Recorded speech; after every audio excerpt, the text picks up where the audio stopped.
Luyen, you've been the editor on American Crime, one of the editors on American Crime since the very first season.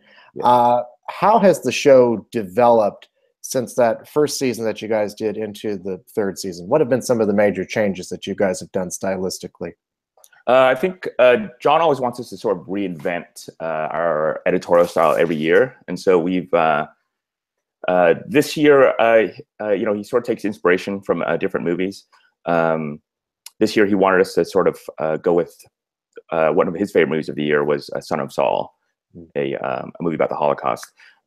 Fantastic film, and I think what he does usually is he actually just tells us to watch it, and he doesn't actually tell us what he kind of wants us to sort of see from it. And we sort of interpret what we think will work. And so this year, one of the things we were sort of stylistically sort of getting with, especially with Luis's character, was sort of getting in people's heads without dialogue or just using any sort of manipulation in terms of the editorial work. And so a lot of Luis's story, for example, is very much like long takes, but just on him and sort of letting him sort of fill the frame. And he's such a great actor that you can sort of hang on him without ever needing to cut away, really. Yeah, I mean, I was going to ask you about the fact that the way in which you put the audience inside the perspectives of these characters. Can you talk a bit more about the ways that you do that editorially? Yeah, I think one of the things, a couple of things, John has always tried to have us do what he calls experiential filmmaking, which I think some people actually miss here as experimental, which we are a little bit as well, but experiential in the sense that he wants us to give the audience the same experience that our characters are having. One of the things we did this year, for example, also from taking a bit of a note from Son of Saul, is we try to do it through sound design and trying to get that sense, this sort of experience, the cacophony sometimes of the sound and what that confusion is. Again, with Luis's story, sometimes he would be in these quiet spaces, but then they would just get louder and louder and louder. So just sort of trying to create the experience, but not in a very, I guess, traditional way of like, in anything sort of like documentary storytelling or even sort of verite, but more of, again, the experience. And so I think one of the things we had talked about very early on, John and I, was that like we don't all experience time the same way. And so messing with time sometimes actually gives us a better understanding of what the character is experiencing, because it's not all linear for some of these people's experiences. So yeah, that's one of the many ways. There's obviously there's a million different ways. We with Luis's character, for example, we just did spend just a lot of time on his face. And he was just so expressive that you kind of just got everything you needed from him. With a couple of the other characters, Coy, for example, his experience is a little bit sort of more jumbled. So his time isn't linear, and so we'll sort of jump around when we do his storyline. Shay's not dislike Luis in the sense that we're sort of coming along with a ride for her. So we spent a lot of time just sort of in her space, very close in with her. And so, yeah, that's a couple of ways we've been doing it, but yeah. Well, you guys do make very bold editorial choices, experimental, as you said. Yeah. But I mean, I think of like, and this kind of goes along with what you were talking about with Luis and focusing on him. Like, for instance, in the things that you choose not to show in the foreground. Yeah. I think particularly about the scene where Connor Jessup's character is getting beaten up by Richard Cabral, and you stay distant from it. Right. And I'm watching it and I'm thinking, why are they not cutting into it? And then you see Luis come in and you realize it's about him, his experience of it. Right. Yeah. That was directed by Vic Mahoney, fantastic director. That wasn't actually one of my episodes, but I remember seeing that shot as well and being like, oh my God, this is amazing. Because I think there was always this discussion of like, when and how are we going to get Luis's experience of understanding that Isaac was involved, and seeing it from that distance. In some ways too, it's like the violence is even worse when you see it from that far away. And now that I think about it, and not that even we thought about it related, but John just did a documentary on the LA riots, and sort of that distance and seeing Rodney King getting beaten from that distance is almost more brutal than if we went in there and we on a dramatic level if it was actually cut together or sort of manipulated into that experience. But from that distance, you definitely sort of feel it in real time, and you feel the brutality of it. And you also have moments where you're focusing very intimately on somebody's reactions to what is being said to them, as opposed to what you normally do, where you focus on the person who's talking to them. You know, it's very interesting the way you guys put the audience in the perspective of the characters.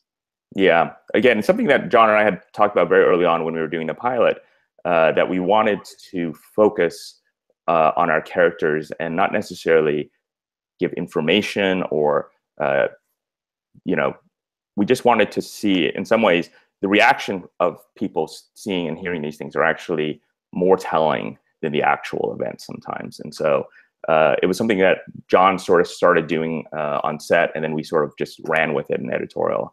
And it's definitely, I feel like it's worked to our advantage a lot in a lot of really interesting ways.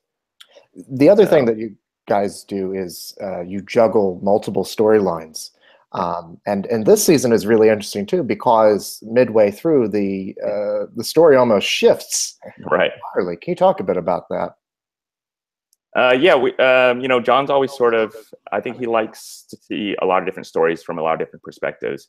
And this year he, you know, kind of decided that he wanted to sort of even break it up even further and have the second storyline come in episode 4.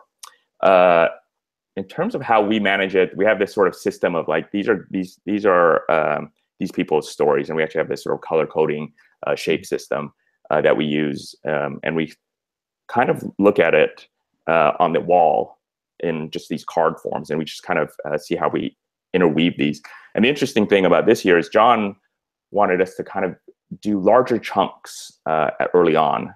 And so the first episode, there are whole acts even that are just one character, and we don't actually know how they're related to the story until towards the end. And so it's definitely an interesting mix. And even when we introduce the new characters in episode 4, they also have their own act that's all their own, and we're not really sure how this is going to get related to the other stories. But you start seeing thematically how they are, even early on, how they're related. Right, and the show really works well consistently. I mean, it's almost as if it's an 8-hour movie, as opposed to an 8-episode television show. Can you talk a bit about, I guess, the consistent vision that all of the editors, camera people, directors, just all down the line, all of you guys coming together to create this consistent vision for it? I mean, it really comes from the top. I mean, John is a fantastic leader, and he inspires us all in many ways to sort of go our own ways, but also, I mean, with a very sort of specific language, I think. And he wants us to all take our own risks individually, and then he sort of, I think, hones it all together to kind of make it feel cohesive. But really, the consistency of the show is all due to John. I mean, he goes in there on every script, on every episode, you know, on set and in editorial, and makes it, sort of refines it to become that one thing, which is, I mean, he's auteur showrunner, I think, is probably the latest term for what he does. Yeah, absolutely. Now, you edited 3 episodes from this season. Is that the 1st, the 4th, and the 7th? Is that right? That's correct. Can you talk a bit about, within those episodes, what were some of the, I guess, highlights for you? Moments where you thought, I don't want to say did a good job editing, but you know what I mean. Yeah, they were interesting stuff. No, there were a lot of really great things. I think probably for me, at least the first episode, one of the most interesting things was, and I was lucky enough to actually be on set the day they did this, is sort of Shay's introduction. It was, well, it's just like seeing Anna Mulvoy Ten. I may not be saying her last name correctly, but she's such a star, and like you see it the minute she hits the screen, and sort of seeing that that sort of introduction of her come together was pretty amazing. And then trying to find sort of, you know, because like her introduction is basically one shot, but trying to find the pace of like how we come in and out of these single shots was very interesting. and then building this sort of stuff around it as well. But probably the most interesting stuff I personally liked was in episode 4 with Tim and Lili. It's just a standard domestic married couple. And I remember reading the script and being like, huh, this is a weird dinner scene. I don't really know what it's going to mean in the end. But you get the dailies and you watch these two master actors performing, and you realize how much subtext John has built into this dialogue. So that scene was really interesting. And probably my favorite thing really is this when spoiler alert, when Isaac gets killed. And John was in London, I think, when we were working on this particular section of the episode, and he kept on asking me to kind of like try to do this thing. He literally just told me to triple cut it, and I tried it a bunch of different ways, and it didn't quite work. And I kept on sending him different versions, and I think he must have like fallen asleep in the process of me making all these versions, because I mean, it was like, he was 8 hours ahead of us, and I just kept going. And I think this is the thing I say about John, is just that he's so inspiring. And so I sort of went, as me and my assistant like to say, I went off ranch, and we went and did something really crazy, and we started grabbing footage from other episodes and a little bit of his son, even like not even takes that were. Even not even parts that were even takes. They were literally, I think there's a shot of Luis's son turning around holding a soccer ball. That is literally the actor just turning around, hearing the word cut. And so we just sort of like grabbed pieces everywhere and just tried to create this, again, this experience of Luis making this decision. And what John said to me, wanted me to do this, was he was like, I just want this feeling of Luis being like, I'm doing this, I'm doing this, I'm doing this. And that, that can be interpreted a million different ways, but he did give me a lot of latitude in terms of like, try something. And sort of him not responding, having fallen asleep and us kind of going off ranch really got us to something really great. And by the time John woke up, he had seen the last version, and he said to me, he's like, I don't know what was version 8 through 15, but let's work on 15 because this is like where we want to go. So like, again, that's, John's giving us the latitude to do it, but with like his inspiration. So, right. Speaking of that first episode, this brings up an interesting point about this season. You guys play with language, right? Luis speaks Spanish, and then later on with the French nanny. You guys make decisions when to use subtitles and when not to use subtitles. Can you talk a bit about the decisions of when to use and when not to use subtitles for these scenes? Yeah, it was a very interesting discussion early on too with John. We had even when we did season 1, there's this debate of whether or not we'd ever subtitle anything, because I think he does feel like the audience members are so smart that, the experience of watching anything isn't entirely tied to dialogue. You can definitely get the experience and understanding of a scene without understanding what people actually said. You can just see it in the body language and everything else. And so we ended up, at least for this season, we very specifically ended up being like, if we emotionally understand where we are, then we're not going to subtitle. And we even took it a step further when Gabrielle came into the storyline. We wanted to give the audience, again, the experience that she's having of not understanding things. And so we never subtitled her. So you just had to kind of like go along with whatever you understood from all the other elements of the scene. And so, yeah, it's an interesting choice. There were times where people asked us for subtitles. We're like, nope, that's intentional. We didn't put them there for a reason. So. It's a credit to the actors and to the filmmakers that you can understand what's going on in the scene without even understanding the language. Yeah, very much so. Especially, again, Luis and Mickaelle, they both just did such great jobs, given this limitation of not being able to speak English in their scenes. It's fantastic. Yeah. For your work on the first season, you received an Emmy nomination. I wonder what that kind of recognition meant for you in your career.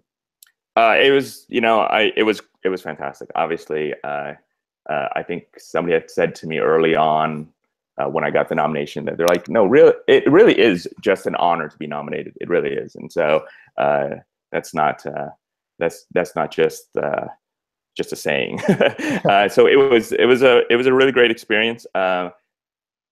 John and I had we had really wanted to push the envelope of just editorial work and filmmaking, as he said. He wanted us to use all the languages of cinema in what we were doing, and yeah, it was a really great experience. I was very proud to be recognized by my peers, and it was just, I mean, the thing is, it really was just me just following John's inspiration. So it's to his credit. Well, you guys certainly did do a lot of very interesting and striking work in these 3 seasons, and so congratulations on that. Thank you. And you're welcome. Thank you so much for taking the time to chat. It was a pleasure. Great. Thank you, Zach. You're welcome. Have a good day.